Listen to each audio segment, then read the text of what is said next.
While the whole city of Calgary has seen a 22% drop in sales for the last month, homes over $1 million have seen a 7% increase. This is the second month in a row that we've seen this. So what is going on?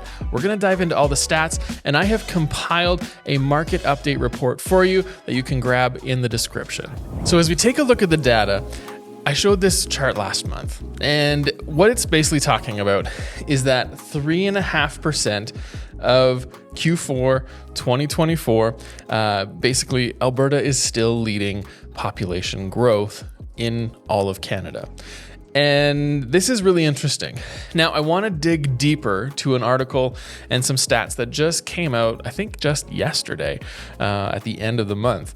And what this is showing is that Canada's youngest workers are fleeing every other province, pretty much, except Alberta. Look at this. This is 2024 for 25 to 44-year-olds. This is Alberta.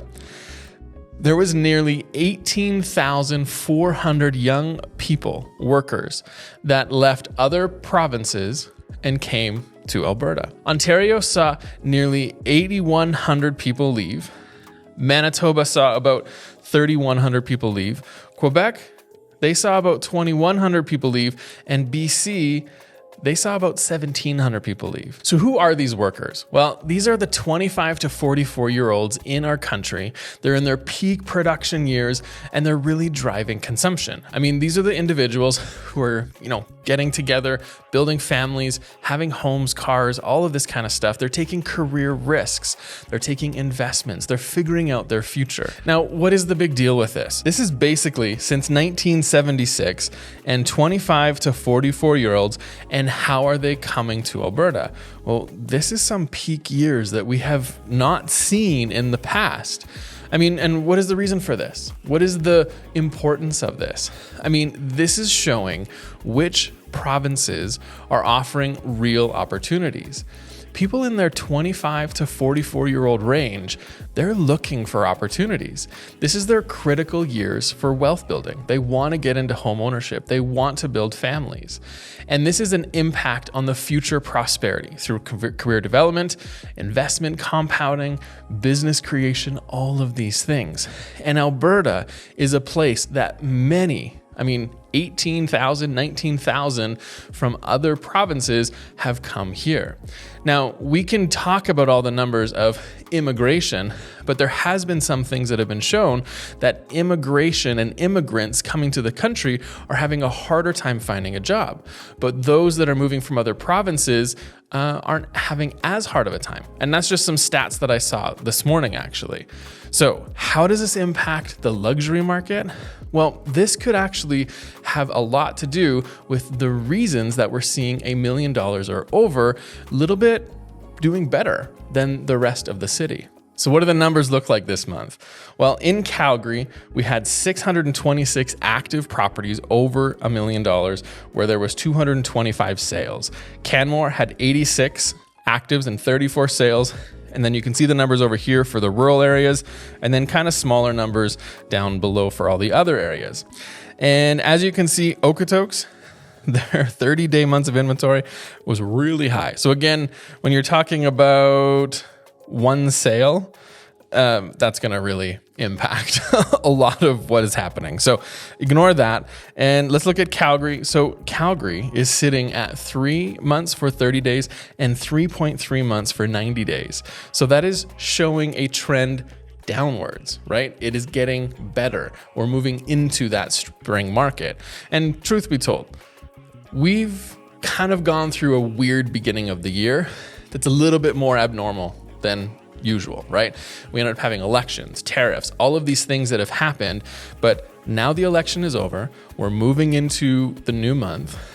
Things are kind of figuring themselves out. At the end of the day, we are seeing the $1 million plus market moving a little bit further down the month of inventory, which is turning into kind of this balanced market, but truth be told, maybe even a seller's market if you're sitting at 3 months of inventory.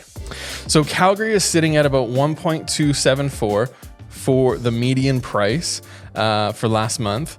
Canmore sitting at 1.36. This has usually been higher, but some of the sales, I guess, lower end $1 million ranges have sold. Some of the rural areas are like 1.6, 1.3. Bragg Creek had a 1.6, but again, you only had a handful of sales out there, so it kind of mitigates what it all looks like. Calgary is seeing about $610 per square foot for all homes over $1 million, where Canmore is seeing $876. Now again, these are all numbers from last month. If you want to take a look at all the data, there's the info. I'm moving on. Calgary. This is where I was talking about the 7.14% increase in sales compared to last month. Last month, we had 225 sales over $1 million. This time last year was 210. Now, it's not a massive jump, but it still is an increase compared to the city's 22% decrease in the sales that happened from last year.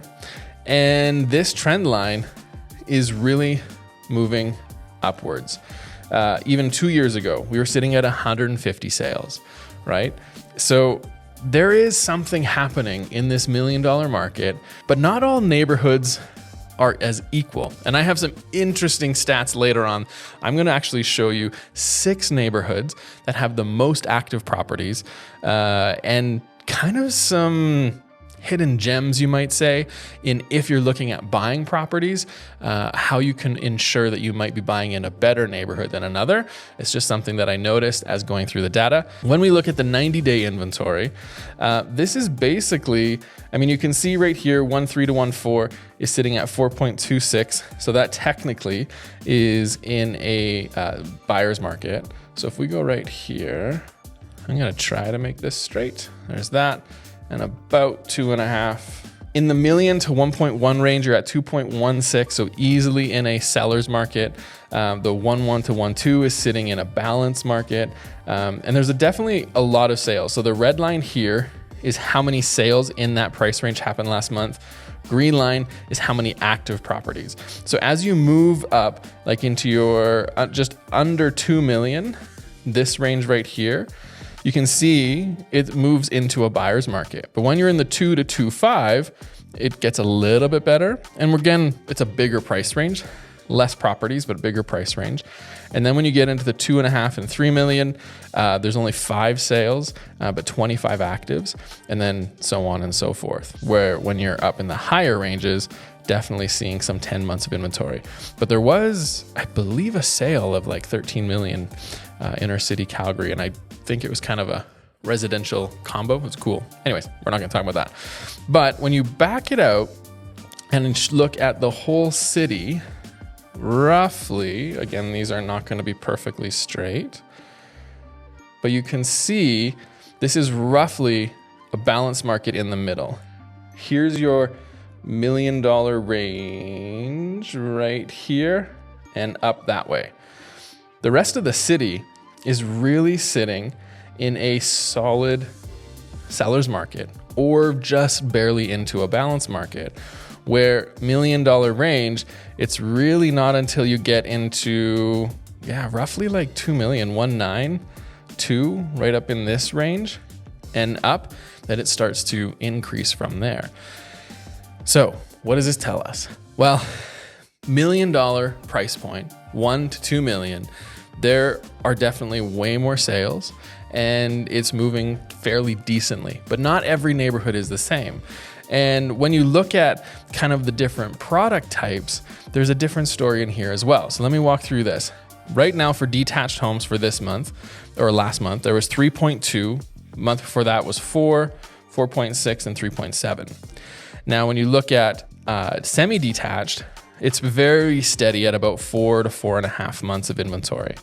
Row homes, townhomes, again, that's going to fluctuate because there's just less of them. And same with apartments, that's going to fluctuate and be higher. But this detached number is definitely moving into a seller market. It's much quicker. Technically it's a balanced market, but it is moving downwards compared to each month. So there is momentum in this market. And so you can't necessarily look at There's no such thing as a Canadian real estate market. If you read articles or listen to individuals who talk about the Canadian real estate market is doing this or sales or whatever XYZ and it's a bad story, you need to look at the macro, the Calgary market, your neighborhood, your price point in your neighborhood. You have to look at those things because they're so important and vital to understanding what's happening in your market. And so I've got 6 neighborhoods for you. If you thought this was good, this is going to be even better. So I'm going to quickly run through all of these 6 neighborhoods, and then I'm going to give you my big takeaway at the end. And remember, the link for the market update, the full guide for the full city is down in the description. But here is the first neighborhood, and it is Altadore. We are looking at all the neighborhoods that have the most number of actives because I wanted to see if there's some sort of a trend or something around high inventory neighborhoods. And what can we learn from that? So first one's Altadore. Now, Altadore had 22 active properties over $1 million. They had 10 sales last month, and there's currently about 3 or so pending, conditionally sold. Now, the months of inventory for only $1 million or over was 2.42 for the last 90 days and 2.5 for the last 30 days. So that is essentially kind of a flat market. It is staying pretty much flirting with the seller's market for all homes over $1 million. Now, this is the whole market of Altadore, and where's $1 million? Right here. So these stats this way are all the $1 million stats, and this is all the information for the rest of the neighborhood. Okay? So if you want to pause and look at it more, that's what it is. I'm going to keep going. The next one is Capitol Hill. Now, Capitol Hill is north of downtown, inner city neighborhood, and it currently has 20 active properties over $1 million. It's got only 2 sales, has 0 pending, and the months of inventory is way higher. It's 90 days. Months of inventory is 15 months, and the 30 days is 10 months. Now, this is good. It's trending downwards, but if you look here, is your over $1 million. There's not a lot of activity under $1 million. So keep that in mind, and that's where Capitol Hill is. That's the numbers. That's what's going on there. Now, Mahogany. Mahogany is the next on our list. We're just going alphabetically because that's how my list was, and I just went through it. Mahogany has 19 active properties, over $1 million. It has 7 sales and currently has 2 pending. Now, the months of inventory for them is 4.85 for the last 90 days, and it's dropping down to 3 months for the last 30 days. Again, here are your $1 million range, and here's under $1 million range. See all that activity? There's a lot of homes under $1 million that are happening in that neighborhood, okay? You might start seeing a trend here. Now, next is Mount Pleasant. Mount Pleasant is inner city, close to Capitol Hill, north of downtown. Actually, Mahogany is way down south, which you would have seen on the map. But Mount Pleasant is north of downtown, close to Capitol Hill. And it has 23 actives right now, over $1 million.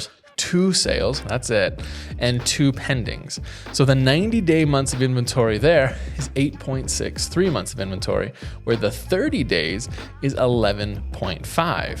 So it's actually slowing down. It's going the wrong way. Mount Pleasant, over $1 million, is not turning into its spring market and getting better. It's actually really, really slow. And you can see this right here because there's your actives at 20 something. Actually, sorry, that's just 19 between the 1 to 1.5 range. And then you have a few actives down here and only these 2 sales last month. And again, this is your $1 million range. And look at the lack of movement or anything. Now, let me say this. When things are getting sold, they're selling. When they get higher in price range, they're sitting longer. So what does that tell you?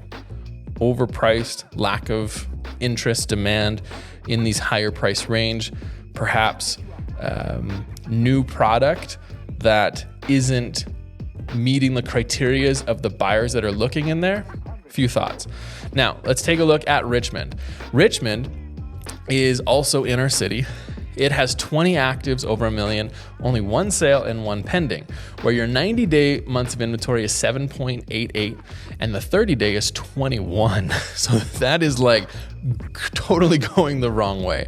Now in Richmond, same thing. Look at this.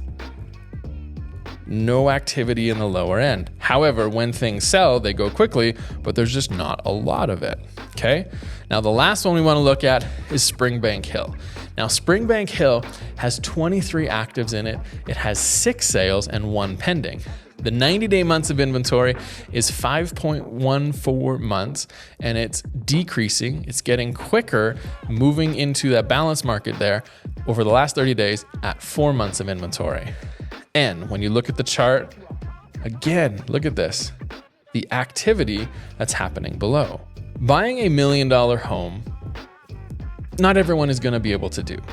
But if you're gonna be doing it, for a long time, I actually thought that buying inner city was going to secure a better months of inventory where there's more demand. But it seems that that is shifting. Most of these areas, outside of Altador, I think, out of these 6 areas, are pretty much more like suburban feel, right? They're not totally inner city other than Altador, but you can kind of get a sense. And the thing is, when you buy in a neighborhood that has activity in the lower areas, it seems that it is more activity in the upper areas, from a price point, over $1 million, under $1 million. And I find that fascinating. I don't know what to make of it. I want to know what you think. Put in the comments, but I hope this has been helpful. Jump into the description, grab the market update, and we'll see you on the next video.